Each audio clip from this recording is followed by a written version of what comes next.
Danny Flexen here for Seconds Out with Dillian Whyte. Of course, Dean, we're here at the launch of Box Set, Boxing Themed Film Festival in November. But right now we're here at Jack Solomon's Bar in the heart of Soho, steeped in boxing history. How does it feel to be here where so many greats have come before? Do you know what? This is my first time here. Looks nice. We've got a great reception here with loads of different people. I've come out to support Emma in her venture and what she's doing.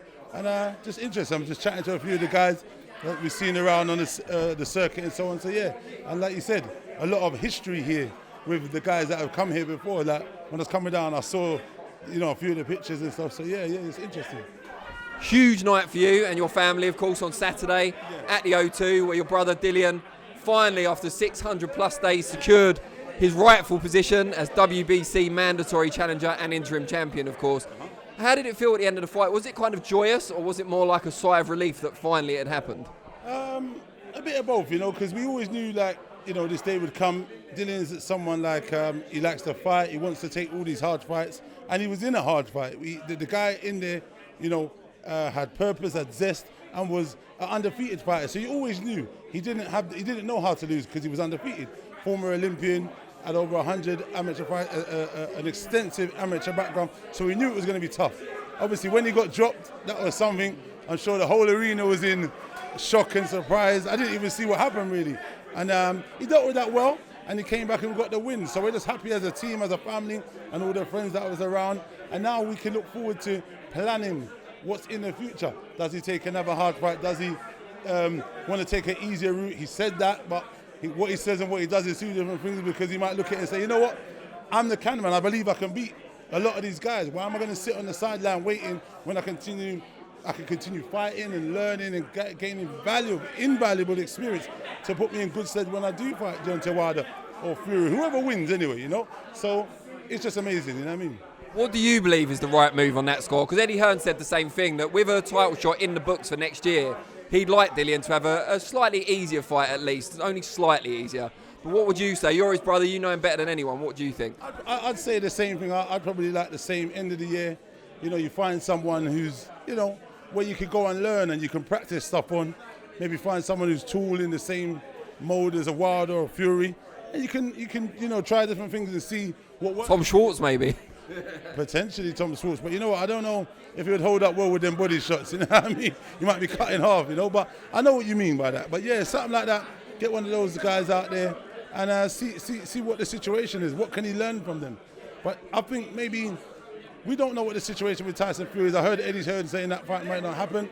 But if it does, what you got to appreciate is they might have a rematch clause in there, and if they do, we're looking at later on in the end of 220. So we just got to keep our own mindset right, and Dillian needs to keep ticking over and keep himself sharp and prepared for his chance at the world title. And give people out there an idea of what your day-to-day role involves, both with your brother and the other guys that are under his tutelage, the likes of Richard Riakporhe, Fabio Wardley, John Harding Jr., Pesta, of course. Yeah, right now, at the minute, nothing's happening, so Dill's out of camp. I was with him yesterday, we was in the gym. Pest was sparring, so I did one of the guys sparring, Dill did Pest, and we just advised all this guys. He's fighting for an English title shortly in Liverpool, was it the 3rd of August?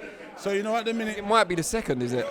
Right, 2nd or the 3rd? I'm not going to argue with you. He's fighting Jack Cullen, I know that. Exactly. So basically, right now, we're just kind of helping him train because Mark's gone away and taking the sparring and the training and trying to watch him. And he's just ticking over, just like the rest of the guys.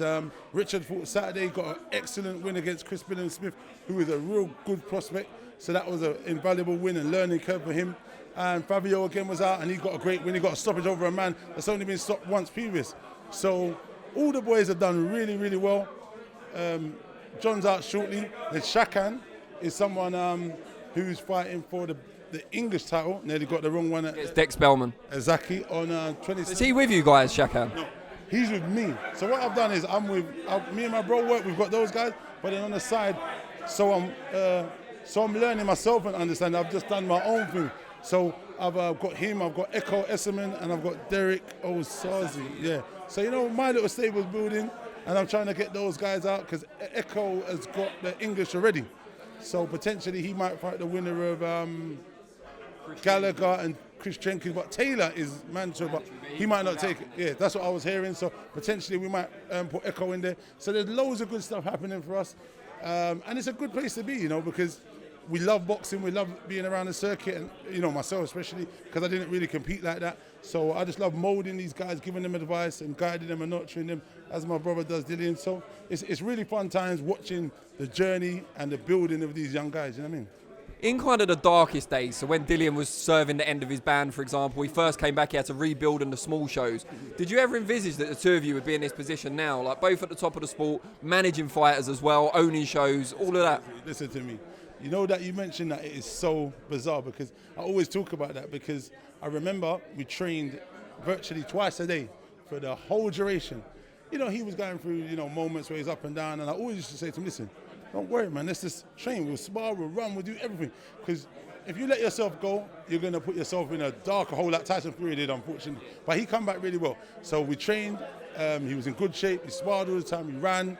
And when we came back, it was kind of weird, because, you know, like you're saying, I don't know if I could envision how big this whole thing. I always used to say to people, this is my bro, man, he's going to be world champion. You know this guy? And they go, no. So, and it's quite funny. I said, don't worry, man, watch out for him, watch out for him. So I've been talking about that so much of late. And I didn't really think about the management aspect at that time. But, you know, like after, I've been working and doing so much interviews, and I've gone into it, I've come to love this sport and just always want to be at, you know, the press conferences, the media workouts, the fights, and watching guys who maybe I've known on the circuit coming up and watching them do great. Boxing's in a beautiful time right now. It couldn't be more better, in fact, you know. I couldn't remember a time that we've had so much, like maybe world champions over the last few years, and so much traction. Eddie Hearn and Matchroom's done good. Frank Warren's been here forever, and now he's on the up with BT Sports. So right now, boxing in the UK is the mecca, the home, and we've got the best fans in the world. So for me, I just love the fans, because they give me so much love when I go to the arena. I can't even walk. I walked the front way to the arena the other day. Oh, mate. I got so much. Feel like a movie star. Crazy. I couldn't even get in there. Came down the stairs, the security was like, you can't stand here. They wouldn't take pictures. And I was like, listen, these are the guys what made us be here. I got to give time for them. Anytime they ask for a picture or want to talk to me or want to DM me, I always make time, because I appreciate, and I say to my brother Dillian, there was a time when no one wanted to talk to you. And when I said to them, this is my bro Dillian, he's going to be champ, they went, oh, good on you guys, and walked off. They didn't understand, they didn't realize the dream. So now we're in this position. For me, if Dillian sometimes doesn't have time, I understand that, because he's either focused on a fight or he's looking for the future for a world title. But I will always be the backup man to support him and tune into the fans and talk to them about maybe why he can't talk to you, or give them any advice, or maybe where they can get merchandise. And I always push him and be his biggest advocate, because that's what I'm here to do. Brilliant. Well, we wish you the best of luck with your future, your stable, and obviously Dillian too. Yeah. Great to see you. It's a great night. As always, thanks very much as always. Cheers.